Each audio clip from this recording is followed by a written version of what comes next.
하나님은 오늘 우리에게 이루 헤아릴 수 없을 정도로 많은 좋은 선물을 우리에게 주셨습니다. 하나님께서 6일 동안 이 우주 만물을 다 만드신 목적이 무엇입니까? 그 우주 만물을 우리에게 주셔서 이 우주 만물에서 생육하고 번성하고 충만하고 또 땅을 정복하며 다스리며 살도록 하기 위함이죠. 또 낮에는 태양을 비추도록 하셔서 우리로 하여금 잘 활동하도록 해주시고, 밤에는 달과 별을 주셔서 또 저녁에는 우리가 휴식을 취하고 다음날을 위해서 잠을 취할 수 있도록 해주셨습니다. 공기도 공짜로 주셔가지고 마음껏 숨을 쉬며 살 수 있도록 해주셨습니다. 물을 주셔서 우리의 생명을 유지하며 살아갈 수 있도록 해주셨습니다. 무엇보다도 우리 예수님을 보내주셔서 우리로 하여금 생명을 얻되 더 풍성히 누리도록 해주셨습니다. 또한 우리의 가정을 또 주셔가지고 서로 돕고 위로하고 사랑하며 살아갈 수 있도록 해주셨습니다. 무엇보다 우리의 가정에 자녀들을 선물로 주셔서 이들을 통하여 기쁨과 보람을 누리도록 해주셨습니다. 오늘 본문 말씀을 우리가 보면은 한마디로 자녀는 하나님의 선물이라는 것을 잘 말씀을 하고 있죠. 우리 그런 의미에서 다 같이 한 번 더 3절에서 5절 말씀, 하나님의 선물인 이 자녀를 우리가 생각하면서 같이 읽도록 합니다. 시작. 보라, 자식들은 여호와의 기업이요 태의 열매는 그의 상급이로다. 젊은 자의 자식은 장사의 수중의 화살 같으니 이것이 화살통에 가득한 자는 복되도다. 3절에서 5절까지 이 말씀 보면 정말 이 자녀들이 하나님이 우리에게 주신 정말 좋은 선물이라는 것을 잘 볼 수가 있습니다. 가정의 달 첫 주 어린이 주일을 맞이해서 우리에게 주신 이 자녀가 하나님이 우리에게 주신 최고의 선물이라고 하는 이 주제를 가지고 좀 자세하게 살펴보고 은혜를 받고자 합니다. 첫 번째로 따라서 합시다. 자녀는 하나님이 부탁한 사람입니다.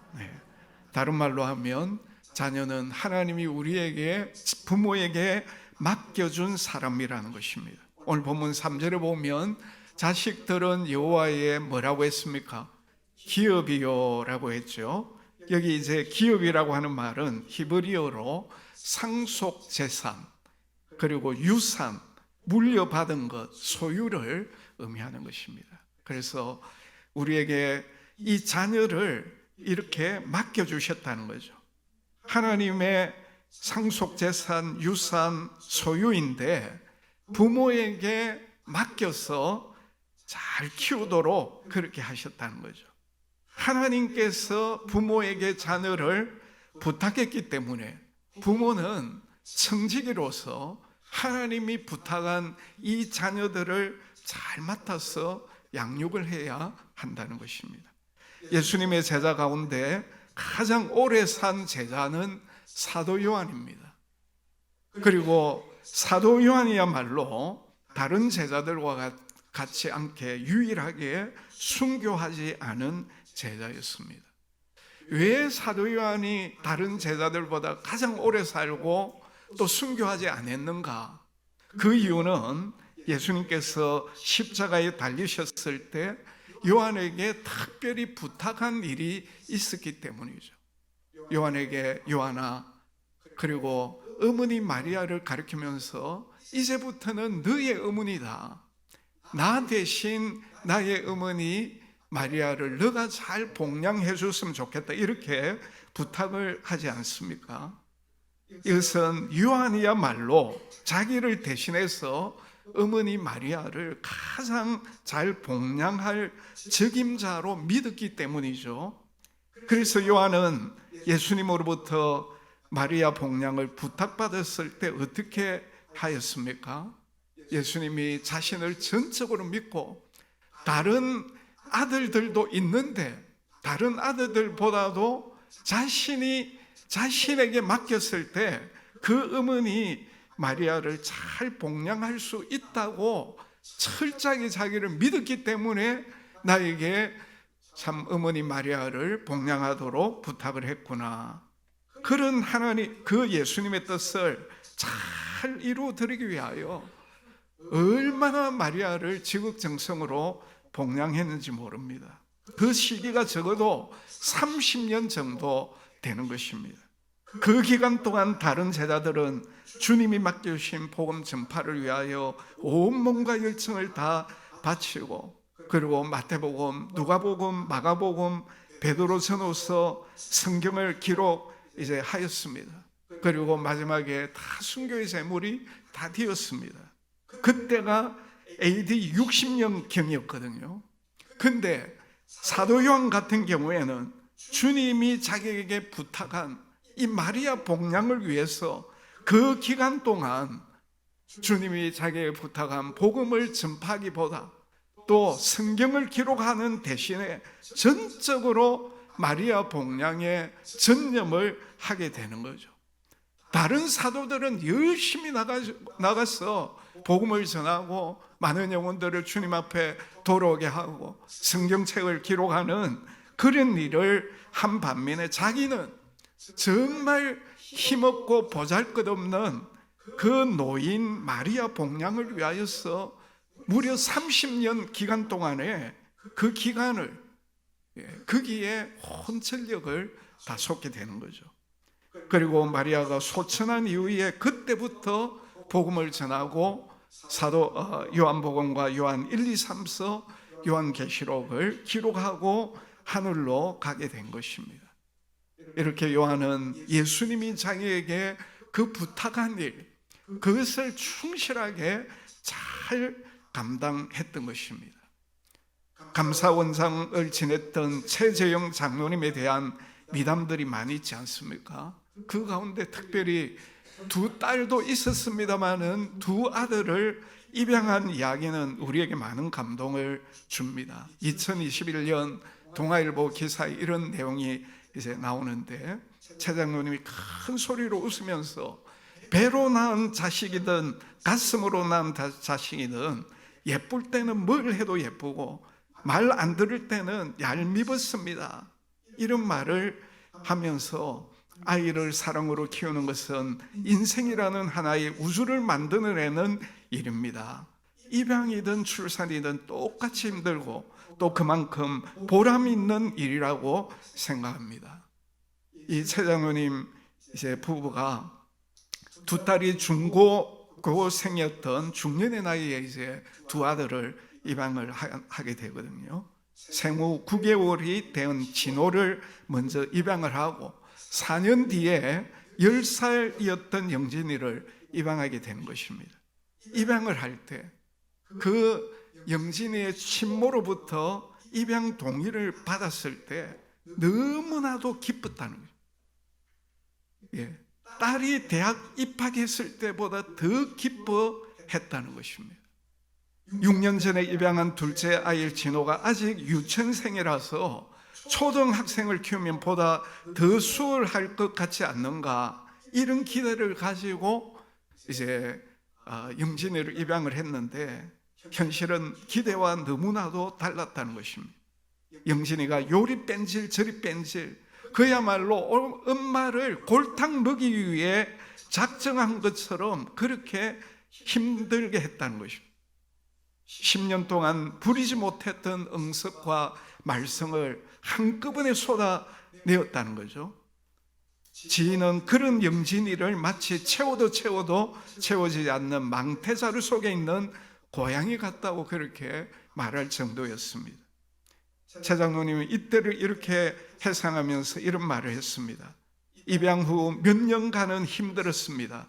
어느 날 꿈에서 내가 햇소리를 들었는데 영진이가 내 손을 낚아채면서 아버지 왜 이러세요? 대들더라는 것입니다. 다른 아이들보다 더 많은 이해와 인내가 필요하겠다는 생각이 들었다는 것입니다. 지금까지 어떻게 했어든 가족의 울타리 속에서 이 영진이를 바꿔보려고 했지만은 이때부터 마음을 고쳐먹었습니다. 새 아이를 키우며 정립해온 양육 방식을 다 내려놓고 그때부터 전문가의 조언을 구하였습니다. 여러 종류의 가정심리 상담을 받고 또 소아과 전문의와 정기적으로 상담을 하면서 이 영신을 어떻게 키워야 될 것을 그렇게 이제 지혜를 얻게 되었다는 거죠. 그리고 안개 속 같은 그 영신의 어린 마음이 그때부터 보이기 시작하더라는 것입니다. 전문가가 제시한 답은 생각보다 간단했다는 것입니다.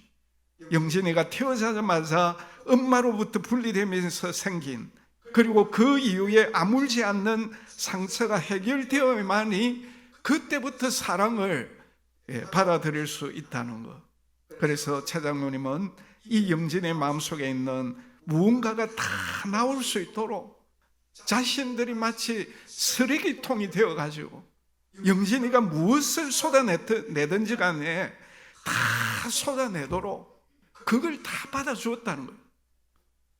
4년 동안. 그리고 그때부터 이제 달라지더라는 거예요.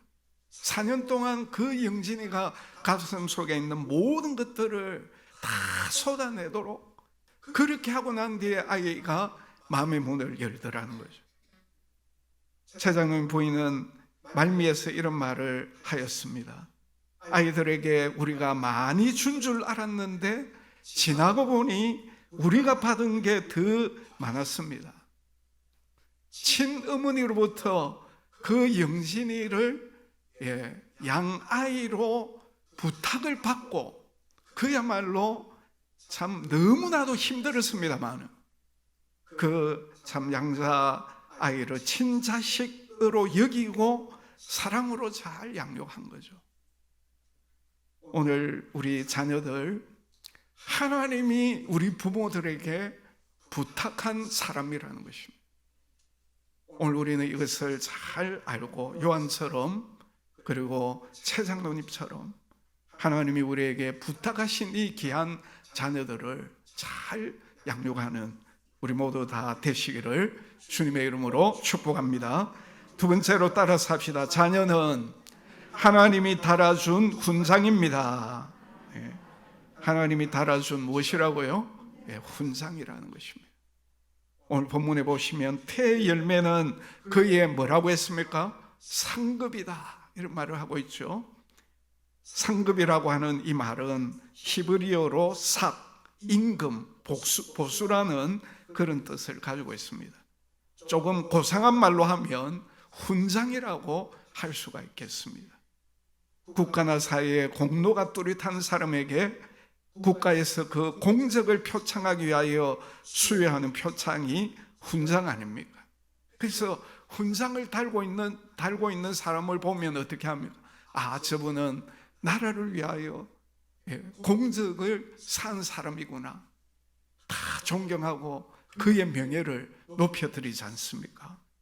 지난 4월 25일 미국을 방문했던 윤 대통령이 한미동맹 70주년 맞이해가지고 6.25 동란 때 우리나라를 위해서 참전한 용사들을 불러가지고 우리나라 최고 무공훈장인 태극 무공훈장을 주서하였습니다. 그들의 가슴에 걸린 그 훈장은 우리 대한민국을 위하여 자신들을 희생한 그 공로에 대해서 우리나라 최고 훈장을 그를 치하하는 그런 이제 훈장이었던 것입니다. 그런데 부모에게 자녀는 하나님이 달아준 훈장이라는 것입니다. 여러분 조선시대의 최고 학자인 율곡이 하면은 누가 떠오릅니까? 바로 그의 어머니 심사임당이 떠오를 것입니다. 이 일을 비롯해서 7명의 자녀들을 양육할 때에 말보다도 그 심사임당의 삶의 본을 통하여 그 7명의 자녀들이 얼마나 훌륭하게 자랐습니까? 특별히 율곡이 조선시대 최고 학자 아닙니까? 이 율곡이는 바로 어머니 심사임당에게 마치 훈장이었다는 것입니다. 우리가 좋아하는 5만 원권에 누가 모델로 등장하죠? 바로 심사임당입니다. 5천 원권에는 이이고 말이죠. 근데 우리 믿는 부모가 자녀를 하나님의 뜻대로 잘 양육하게 될 때 바로 그 자녀는 그 부모에게 하나님이 달아주는 훈장이 되는 것입니다. 사무엘은 바로 엘가나와 한나에게 훈장과 같은 자녀였습니다. 어머니 한나가 자식을 낳지 못함으로 말미암아 저주받은 여성으로 기록될 뻔했는데 하나님 앞에 통곡하며 간절히 기도하면서 하나님 저에게 아이를 주시면 그 아이를 하나님 앞에 바치겠다고 그랬을 때 하나님이 그의 기도를 들어주셔서 사무엘을 주시지 않습니까? 그리고 한나는 자신이 기도하고 서원한 그대로 그 아들 사무엘을 하나님 앞에 드리잖아요. 그리고 드리기 전에 정말 이 사무엘을 가슴에 품고 기도하면서 이 자녀가 정말 하나님 앞에 귀하게 쓰임받을 수 있도록 최선을 다하지 않습니까?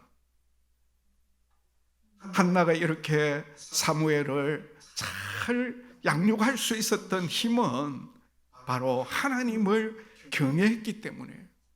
그래서 잠언 31장 30절에서 31절 말씀은 한나의 생애에서 잠언의 이 말씀이 그대로 이루어지는 것을 우리에게 잘 보여주고 있습니다. 우리 다 같이 한번 이렇게 했습니다. 시작.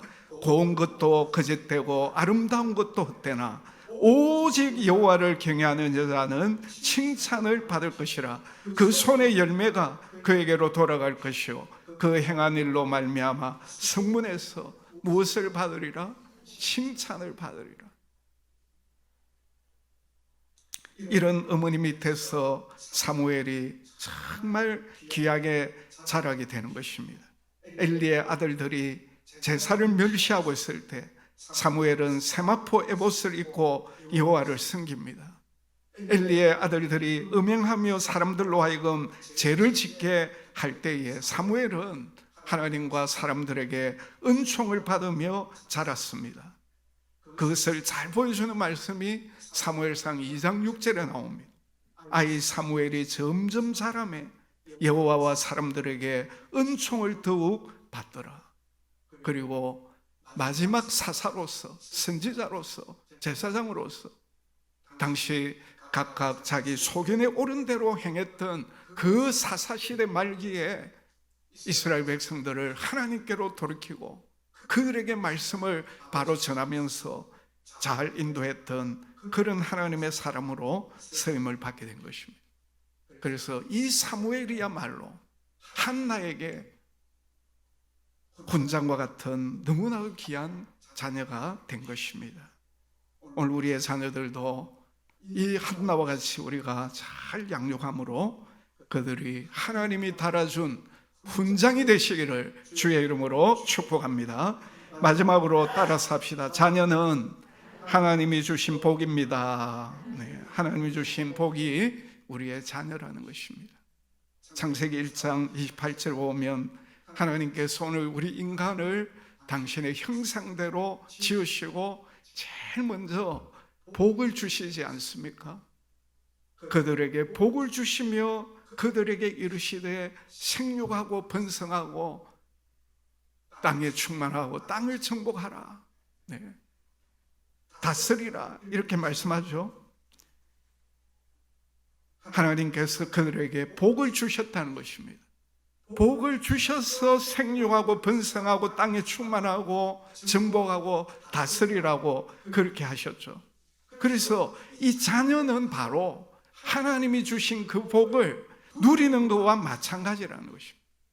오늘 본문 4절 5절 말씀에도 젊은 자의 자식은 장사의 수중에 화살 같다. 그리고 이것이 그 화살통에 가득한 자는 어떻다고 했습니까? 복되도다 하지 않았습니까?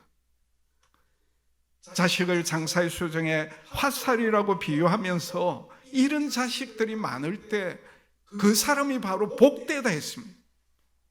어떤 부분에 복이 되느냐? 이어지는 말씀에 보면 그들이 성문에서 그들의 원수와 담판할 때에 수치를 당하지 아니한다고 했습니다. 부모가 어떤 위기와 어려움에 처했을 때에 그 자녀들로 인하여 손해와 그리고 불이익을 당하지 않도록 그렇게 된다는 거죠. 대표적인 예가 요셉입니다. 하나님의 은혜로 애굽의 총리가 되었을 때 흉년이 들어서 먹고 살기 어려운 아버지 야곱과 그의 약 65명의 가족들까지 애굽으로 다 이끌어와서 잘 지낼 수 있도록 그렇게 하지 않습니까? 아버지 야곱을 애굽 왕에게로 인도해가지고 당당하게 그 바로왕을 축복하는 그런 아버지가 되도록 하지 않습니까? 우리 창세기 47장 7절 같이 읽습니다. 시작. 요셉이 자기 아버지 야곱을 인도하여 바로 앞에 서게 하니 야곱이 바로에게 축복하며, 아들 요셉 때문에 이 아버지 야곱이 그 당시에 전 세계를 호령하던 그 바로왕 앞에 당당하게 서가지고 오히려 그 바로를 축복하는 그런 사람이 되도록 했다는 것입니다. 여러분, 오늘 우리가 정말 자녀들이야말로 하나님이 우리에게 부탁하시고 하나님이 그 부탁한 그 자녀들을 잘 양육하게 될 때 그들이 오늘 우리의 훈장이 되고 우리의 복이 된다는 그런 귀한 말씀을 우리가 들었습니다. 그런 자녀가 되도록 우리가 어떻게 양육해야 되겠습니까? 경건한 우리 믿음의 조상들은 오늘 본문 4절에서 자녀 양육에 아주 중요한 지혜를 얻었다는 것입니다. 4절을 보면 젊은 자의 자식은 장사의 수중에 화살 같으니라고 했습니다. 여기에 부모를 활 당기는 사수로, 자녀는 그의 수중에 화살로 비유를 하고 있죠. 이것은 부모가 자녀의 인생의 미래를 향한 올바른 방향 가늠을 도와줘야 된다는 말씀인 것입니다. 그럴 때 우리의 자녀들이 저 높이 저 멀리 위대한 하나님 나라의 미래를 향해 멋지게 날아가게 될 것이다. 오늘 말씀대로 그들이 하나님이 달아준 훈장이 될 것이랍니다. 그런데 오늘 우리가 그렇게 하고 싶어도, 그렇게 하려고 해도 우리는 사람인지라 한계가 있지 않습니까? 그래서 오늘 우리는 자녀들을 위해서 정말 하나님 앞에 기도해야 되는 것입니다. 하나님, 저희는 할 수 없습니다. 우리 자녀들이 정말 하나님을 바라보고 하나님 나라 가치를 붙들고 살아가는 자들이 되도록 방향을 잘 보일 수 있도록 천사를 보내셔서 하나님이 친히 그들이 가야 할 길로 나아갈 수 있도록 도와달라고 오늘 우리가 하나님 앞에 이렇게 기도해야 하는 것입니다. 레바논의 시인이며 철학자요 화가였던 칼릴 지브란이 그의 유명한 책 예언자에서 이 시편 127편을 가지고 아주 유명한 명시를 지었습니다. 제목은 아이들에 대하여입니다. 그대들의 아이는 그대들의 아이가 아닙니다. 아이들은 스스로를 갈망하는 저 위대한 생명의 아들, 딸입니다. 아이들은 그대들을 통해서 왔지만은 그대들로부터 온 것이 아닙니다. 아이들은 그대들과 함께 있지만 그대들의 소유가 아닙니다. 그대들은 아이들에게 사랑을 줄 수는 있지만 그대들의 생각까지 줄 수는 없습니다. 그들에겐 그들의 생각이 있기 때문입니다. 그대들은 아이들에게 육신의 거처를 마련해 줄 수는 있지만 영혼의 거처는 마련해 줄 수가 없습니다. 아이들의 영혼은 그대들이 결코 찾아갈 수 없는, 꿈속에조차 찾아갈 수 없는 내일의 집에 살고 있기 때문입니다. 그대들은 활입니다. 그대들의 아이들이 살아있는 화살이 되어 앞으로 나아가도록 그들을 쏘는 활입니다. 활을 쏘는 분은 무한의 길 위에서 관역을 거누고 자신의 화살이 보다 빨리 보다 멀리 날아가도록 그대들을 힘껏 당겨 구부립니다. 그러므로 그분의 활이 되어 그분의 손에 당겨 구부러짐을 기뻐하십시오.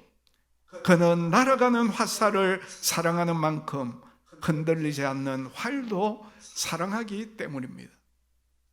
오늘 우리가 하나님의 뜻대로 우리의 자녀들을 양육하는 데 있어서 쉬운 일이 아니지 않습니다. 정말 그들을 주의 교훈과 훈계로 잘 양육하는 데 있어서는 정말 활이 구부러지는 것과 같은 그런 고통들이 우리에게 많이 따르게 되지 않습니까? 그러나 그럼에도 불구하고 우리의 이제 구부러짐은 우리 자녀들이 정말 하나님이 주시는 훈장이 될 때에 그것은 아무것도 아닌 것이 될 것입니다. 하나님이 부탁하신 우리의 자녀들, 또 하나님이 우리에게 달아준 훈장인 우리의 자녀들, 우리의 복인 우리의 자녀들, 이들을 우리가 주님의 교훈과 훈계로 잘 양육해서 저들을 통해서 하나님 나라의 귀한 참 인재로서 쓰임받고 하나님을 기쁘시게 하고 오늘 우리들도 그들을 인해서 기뻐하는 이런 귀한 은혜와 축복이 우리 모두에게 있기를 주의 이름으로 축복합니다.